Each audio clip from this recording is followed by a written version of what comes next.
So this is from CBSSports.com, ranking the 2024 quarterbacks by tiers. And all right, big three. I can't argue with these. Patrick Mahomes, Lamar Jackson, Josh Allen. Those I get. Could join them next year. Joe Burrow, C.J. Stroud, and Jordan Love.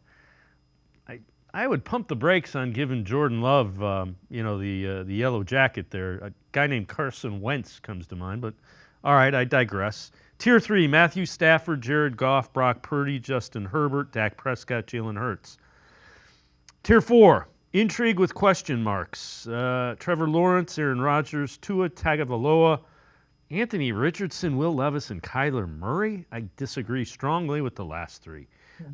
Tier 5, you can win with them. Baker Mayfield, Geno Smith, Derek Cousins, Derek Carr, Gardner Minshew. Okay. Tier 6, backs against the wall. Bryce Young, Deshaun Watson, Russell Wilson, and Daniel Jones. All right, I guess I see what they're saying. Watson hadn't played well in a couple of years. I would think I would rather have Deshaun Watson than Anthony Richardson, Will Levis. Kyler Murray has huge question marks. Geno Smith, Derek Carr, Gardner Minshew, Bryce Young, Russell Wilson, and Daniel Jones. Again, maybe I'm being overly optimistic. I think this is kind of crapping on Deshaun Watson the first 3 years he was in the league. Yeah, absolutely is. It's but it's popular to pile on him right now. If you were to be objective about it, I would say intrigue with question marks. I think that fits him. Or even you can win with him. I mean, they were 4-1 in the 5 games he started and finished last year. I think he belongs more in that tier than back against the wall. I just think it's overblown his struggles. If you look at the 5 games that he started and finished last year and extrapolated that to 16 games, right, he would have thrown for 3,400 yards, 23 touchdowns, and 10 interceptions. Now, that's not elite. I'm not going to argue that's elite, but that's far from trash. That isn't, this.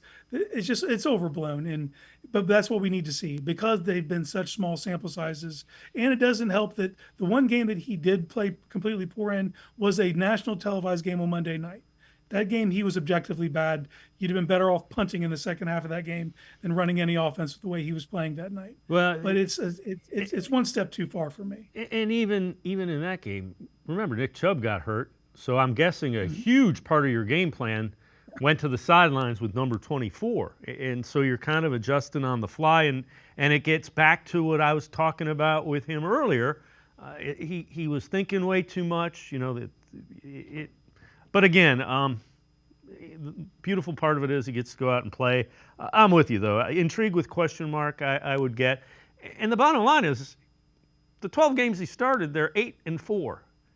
And people say the contract, and I get it, and people say the draft picks, and I get it.